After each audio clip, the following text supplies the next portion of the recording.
Real Madrid are your Super Cup winners. A great performance from Ancelotti's side in the second half, which sees them add yet more silverware to that incredible trophy cabinet at the Santiago Bernabeu. This ain't a bad record, is it, when it comes to finals? At the last 22 finals that Real Madrid have been in, they've won 20 of them, just losing 2. That was in the Super Cup against Atleti and the Spanish Super Cup against Barcelona in 2023. Someone who really enjoyed that second half is Luis Garcia. We'll be hearing from Luis in a moment. But Ali, this is what you kind of expect, isn't it? When you've got Vinicius Jr., Bellingham and Kylian Mbappe on the pitch at the same time. Some of those plays we saw in the second half were sublime. Yeah, and beyond the big picture of Real Madrid being automatic and inevitable in finals, and the fact that they're just going to win. If they get to this sort of stage, they're going to win. That's what they are. That's what they do. But how they do it. And while you're right, the first half, forgettable from both.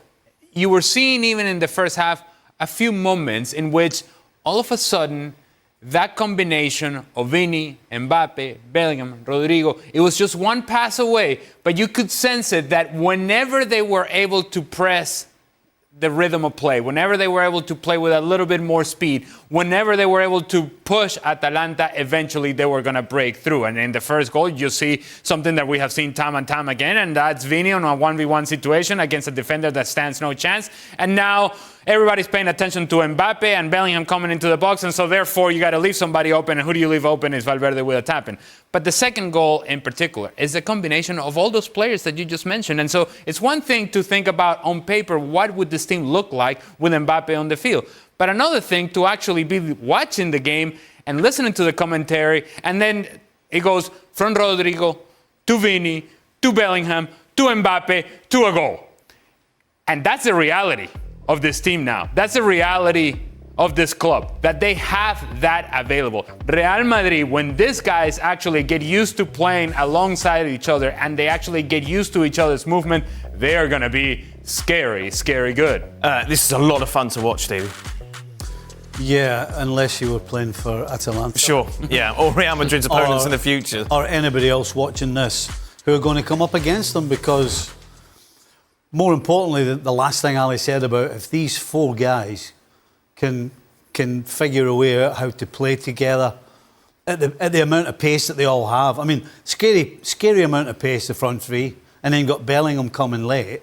Every single one of them has the ability to win the game on their own as well. But if they can add the little cherry on the top, that they become a unit and can play together, how do you stop them? That's the question. Luis, obviously there was a bit of rust. You could see it clearly in the first half. This, of course, the first time that these players have all played together. Were you surprised how smooth, how much it clicked then in the second half? I think in the moment that Jude Bellingham decided to run the show, everything looked a lot more clear. His physicality on the field, his way of seeing football, his football intelligence is ahead of everyone. We were been talking during this past month and a half, that Real Madrid was going probably to struggle in the middle of the park because Toni Kroos is not anymore there. And he was the player who kind of cleared the situation for Real Madrid in the worst moments where they are facing against lines of 2, very packed at the back, very compact, no spaces. But everything is start moving around when you know that up front you go 3-4 players who can have the ball and move around. We've been focusing on what Ancelotti is going to do. He's going to play on the left Vinicius Jr. or Mbappe. But if you see, it's a little bit chaotic in the beginning because everyone was everywhere. I mean, you've seen Rodrigo just dropping as a midfielder. We've seen Vinicius, we've seen Jude Bellingham, we've seen Mbappe. Everyone was just moving around. But in the end, everyone was having a piece of the cake at the front. We've seen Mbappe on the left side, but also Vinicius Jr., but also Rodrigo. In the right side, it was Valverde. So every space on the field was covered by a player. So that's a chaos. But it's managed. It's something that Real Madrid can use, and much more when you got so much quality up front that in the end he was supposed to win the game tonight, and that's what happened. Talk us through Mbappe's debut, Ali. Yeah, it was interesting to see what his position was going to be, and it's what we expected it to be, down the middle. But to Luis's point, there was a lot of rotation, a lot of floating around from Rodrigo, from Vini, from Mbappe.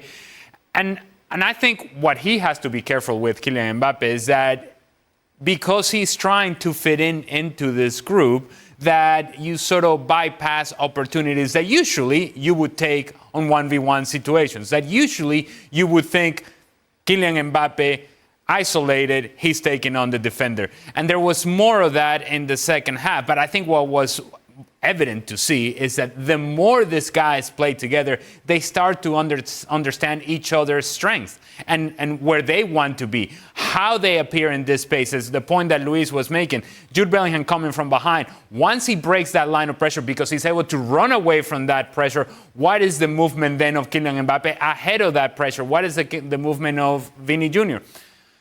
In the goal by Fede Valverde, and I touched upon it earlier, as Kylian Mbappe sort of dropped off to kind of get the cross from Vini Jr., and it is the right move by Kylian Mbappe, we also see how defenders react to Kylian Mbappe being on the field. They all collapse towards Kylian Mbappe. They all collapse towards Jude Bellingham. And that's when, if you are the other guy, in this case, Fede Valverde, you just make a run into the box and you're going to be free. Because everybody's paying attention to Kylian Mbappe. Everybody's paying attention to not Fede Valverde, but to Rodrigo or to Jude Bellingham. The second goal, I think, was really good from Kylian Mbappe. Not just the finish, but the movement. He comes to support Bellingham initially. The defender runs out, sprints out because, well, this is Mbappe. I have to pick up Mbappe. And the moment that he sees the defender run out of position, now he runs in behind that defender into the open space and finishes the chance. I thought, as the view goes, for a player of this magnitude, solid from Mbappe with a goal. I don't think you could have asked for much better. If Mbappe has the sense to understand that it's not about what happened at his previous clubs, where it seemed like he was taking it on himself because he had to do something. He had to score the goal. Right. He had to make the run. If he can actually take on board that what he has around him and be part of it and not try and be the figurehead, this team will be great anyway. But this could be one of the greatest front lines ever. If this guy can get the right attitude and understand that the parts he's got going on around him will make him even better.